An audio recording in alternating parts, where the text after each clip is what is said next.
काय, आणि त्यांनी उभं केलं, एक समाजकार्य उभं केलं, स्वच्छता मोहीम राबवली. कुठे विकास निधी वाचून त्यांचं काम अडलं होतं?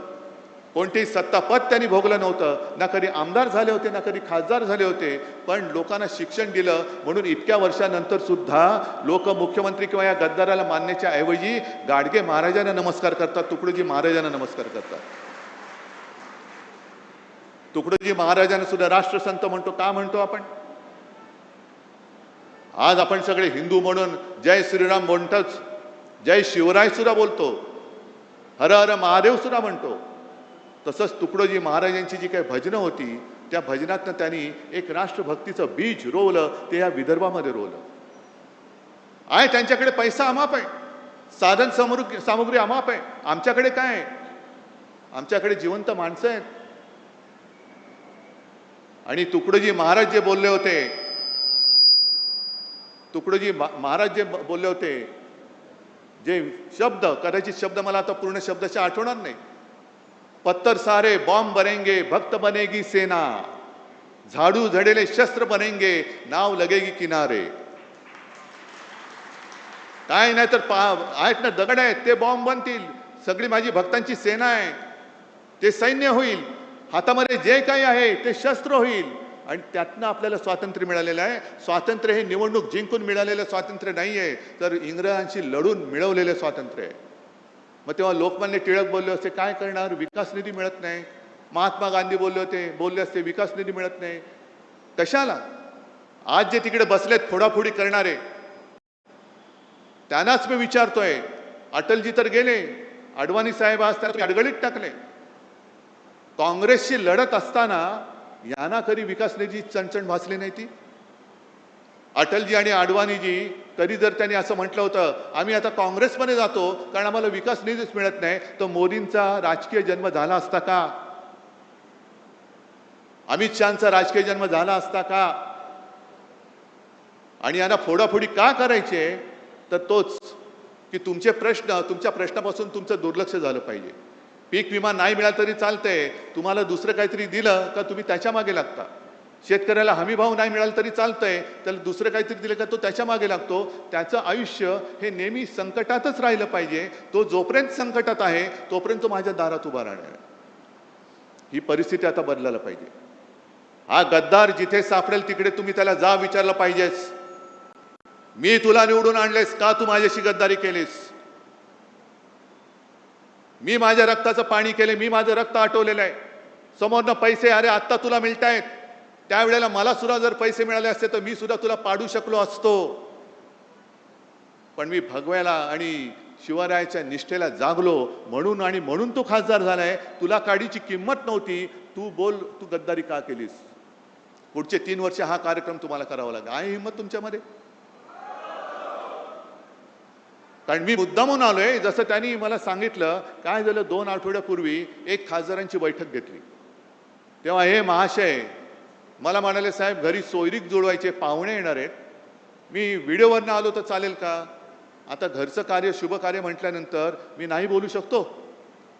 आता मला काय माहित, मुलीची सोयरीक जुळवताना ह्यांची सोयरीक तिकडे जुळवतील. ह्यांच्या हे पाहुण्यांकडे चालले होते का पाहुणे यांच्याकडे येत होते? सोयरीक ह्यांची जुळत होती, पण सांगितलं मुलीची सोयरीक जुळत आहे. मग मी रात्री फोन केला, म्हटलं काय जुळला का? हो जुळला की म्हणे. जुळलं, 2 दिवसांनी कळलं, गेले सासरी. आता नांदा तिकडे गद्दारांच्या कळपामध्ये नांदा, गद्दारांच्या लांडग्या म्हणजे त्या कळपामध्ये नांदा. इकडे वाघाचं जीवन जगत होता, तिकडे गाढवाचं जीवन जगा. जे ओझं तुमच्या पाठीवर टाकलं जाईल ते वाहत राहा. अरे प्रेम देणारी संघटना फक्त शिवसेना आहे. दुसरा या जगात दुसरा पक्ष नाही की जो फक्त आणि फक्त प्रेमाच्या भावनेवरती जिवंत राहतोय. आणि म्हणून मी आज तुमच्याकडे आलेलो आहे. जसं त्यांनी सांगितलं ना की मी माझ्या कार्यकर्त्यांशी बोलेन, तसं मी तुमच्याशी बोलतोय. मी करतोय ते बरोबर करतोय की चूक करतोय? मी लढायला उभा आहे, मी नाही हटणार. कारण जिथे जिथे अन्याय दिसेल तिकडे मी लाथ मारणार म्हणजे मारणार. सोबत राहणार की नाही? जे खरं हिंदुत्व आहे, हे खरं हिंदुत्व हे माणुसकी शिकवणार आहे. मंदिर लुटणारं हिंदुत्व आमचं हिंदुत्व आम्ही ते तुमचं हिंदुत्व मानू शकत नाही. आणि राम मंदिराचा सुद्धा प्रश्न हा पूर्ण देशामध्ये खरा म्हणजे हिंदूंना जागृती आली पाहिजे. आज संजय राऊत यांनी एक चांगला अग्रलेख लिहिला आहे सामनामध्ये. सामना तुमच्याकडे येत नसेल तर सामना.com वरती जाऊन मुद्दामून वाचा.